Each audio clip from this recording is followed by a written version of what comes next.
Hey there, it's Susan Pierce Thompson, and welcome to the weekly vlog. Oh my goodness, I just got back from one of the best vacations I've ever had in my whole life. And there's a huge lesson for anyone who does bright line eating embedded in this story. So it was with my daughter Zoe. I take each of my three kids on a one-on-one trip each year. I've been doing that for about 6 or 7 years now. There was a point in my motherhood journey where I realized I just wasn't spending enough quality one-on-one time with my kids, and I just didn't know what to do about that. And I instituted these mother-daughter one-on-one trips, and they've been pretty great. Now, we don't usually do something as extravagant as going to Maui, but we were able to pull this off pretty economically. We paid for the flights with points. We stayed with my dear friend Dina Love, so we didn't have accommodation expenses. And we mostly did free stuff while we were there. We just explored nature. And so we ended up spending 6 days together, just me and Zoe. She's 16 now. So yeah, me and Zoe together in Maui. And when we were on the planes, multiple planes, flying out to Maui, we opened a shared note in our phones and we titled it Stuff We Have to Do in Maui. And we just made a checkbox list, like, you know, one of those, lists where you can just tick it off, right? And here was our to-do list of things we had to do in Maui. Number one was a sweat lodge. So my friend Devin, who lives in Maui, has been doing these sweat lodges lately, and he told me about that, and he said that serendipitously one was going to be happening right as we were there. So we wanted to go to that sweat lodge, and we wanted to hike, and Zoe's a huge fan of cliff jumping, like, you know, not 100-foot cliffs, but, you know, jumping off a cliff into a beautiful pool of water. So we wanted to hike, do cliff jumping, and see lots of waterfalls. Waterfalls were high on our list. We wanted to drive the road to Hana. This is a winding, narrow, kind of harrowing back road that takes hours to drive around the backside of Maui. And Hana is this little town of 750 people that's isolated way on the far corner of Maui. And it takes, you know, a 3-hour winding drive in either direction to get there. So it's probably the most remote community of people living in the Hawaiian Islands.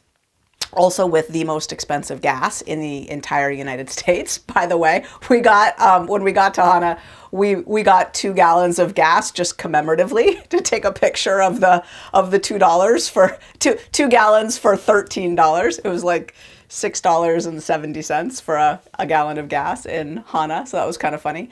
Yeah, and on the road to Hana, there are these botanical gardens with these wild peacocks walking around and rainbow eucalyptus trees. So we wanted to see that.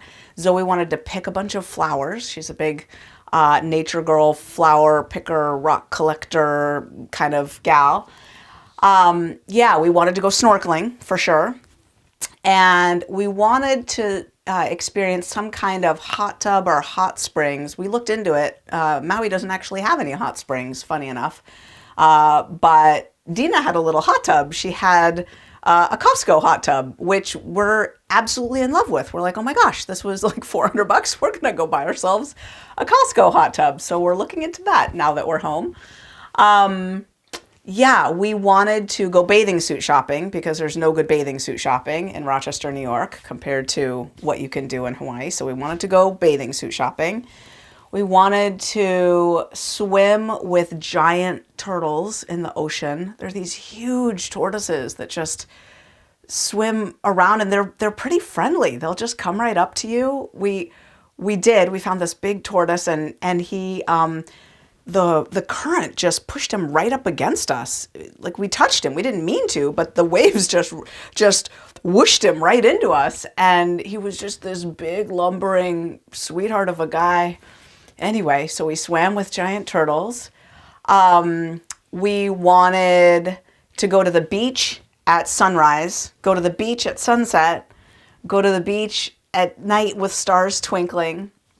We wanted to dig a big hole in the sand at the beach, just like a hole that you could like stand in. Gosh. Anyway, that was our list pretty much. And we did every last thing on that list. Every last thing. We got to Hana and we drove all the way around past Hana. It was remarkable because the road to Hana is famous for being so kind of treacherous. And yet it's interesting that it's actually the road after Hana that's really treacherous. The road narrows even more. And then you realize, oh, at least the road to Hana is paved, like well paved the whole time. The road after Hana is not paved, a lot of it, and bumpy, and you got to go really slow and even more narrow. And you're just praying that a car doesn't come in the opposite direction at the wrong time. Oh my gosh. So we made it all the way around the island. The snorkeling was incredible.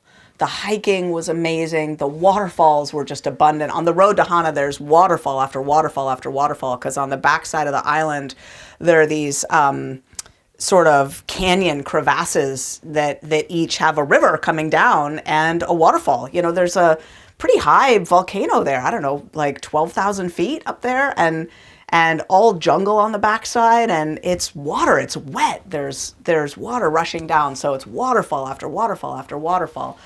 We definitely found our cliff for cliff jumping into beautiful pools. Sat in the hot tub on the deck at Haleakua, which is an eco garden farm resort on the backside of Maui, and they have a hot tub on a deck that overlooks this canyon and then the ocean behind it. With there was a rainbow, of course, just right into the water there, and we watched for a long time. And because the sun was moving, the rainbow kept shifting until the rainbow was behind clouds, and so beautiful, so beautiful. So we ticked off all the things. We had the best time. And here's what we did with our food. We arrived and we went right to the grocery store. And I got all the food that I need to be bright. I got yogurt for breakfast, chia seeds for breakfast. I got apples and clementines for fruit. I got oatmeal for breakfast, just oats. Dina didn't actually have a microwave. I was like, oh, I use a microwave really heavily in my bright line eating journey. But there was no microwave. So it made me simplify my food even further. So I just did overnight oats. You know, I just mixed the oats in with the yogurt and the chia seeds and left it overnight, all weighed out. And it was just there for me in the morning, just add fruit. And my breakfast was already ready. That was super convenient. I bought frozen peas and corn and green beans, bags of those, and bags of frozen shelled edamame. That's just soybeans, frozen in bags, already with the shells off. And that was protein. I bought cheese. That was a protein. That's all I needed then for protein. I was done with proteins, just cheese or edamame for lunch or dinner, yogurt and chia seeds for breakfast.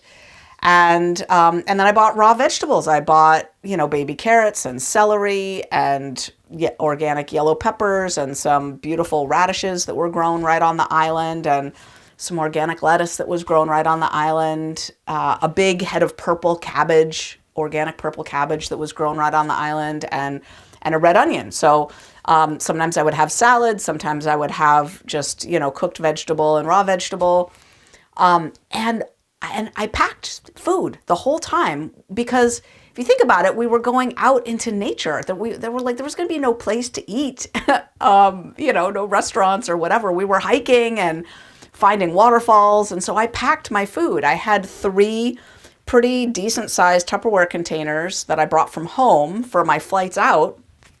And I just kept washing and reusing those. And for Zoe, every morning I would wake her up with a massive plate of food. Just, whole real food, the same kind of stuff I was eating. Some things that I wasn't eating too. We got her some extra stuff at the grocery store, but, a big plate of food. She would mow down first thing in the morning. And then we'd have these little clementines. We call them cuties, these little oranges, baby oranges. And she would eat those during the day if she got hungry. And then she'd have a big plate of food at night. and I would eat my breakfast, lunch, and dinner. And that was it. We ended up at the end of this vacation not having eaten out once. We didn't plan it that way. As a matter of fact, if you'd have asked me on the way there, what are the odds you won't eat a single restaurant meal while you're there? I would have said minuscule odds. But that's what ended up happening. We stopped at a place called Mama's Fish House, which is this famous restaurant in Paia. But we looked at the menu, and Zoe was like, I don't understand what this menu is even saying. Like, I don't recognize any of this food, and it was expensive. And I was just like, we don't have to eat here, sweetie. We have food in the car. She said, yeah, let's not eat here. So we went back to the car, and we just had our same old food. And it was, I think for me, probably one of the most stark examples of keeping my food black and white so I can live my life in vibrant color that I've ever experienced.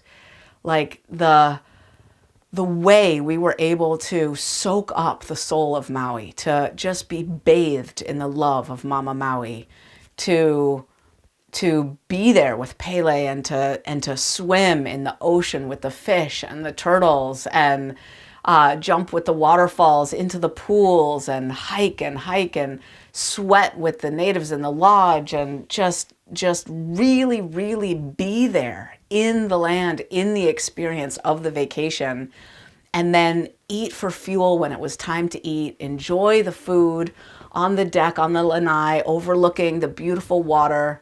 The weather was gorgeous for us, 78 degrees and sunny every day, 66, 67 degrees at night, so beautiful.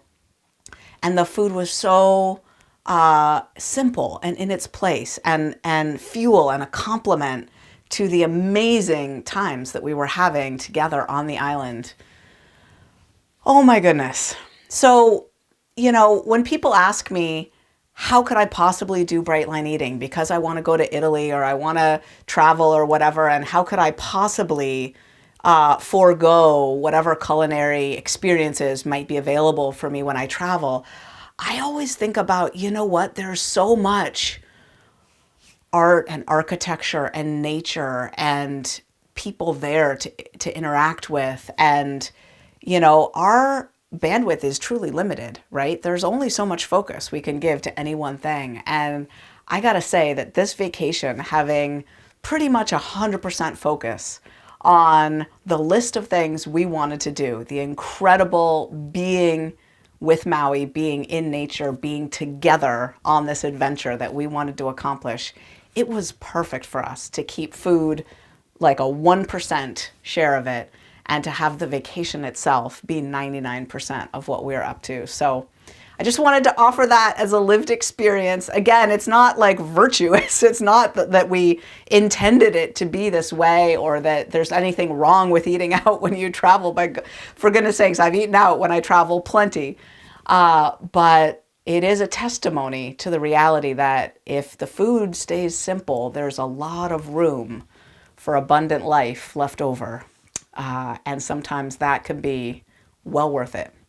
So that is my testimony from an epic vacation in Maui. For what it's worth, we were so bright and had such a beautiful time. And that's the weekly vlog. And I'll see you next week.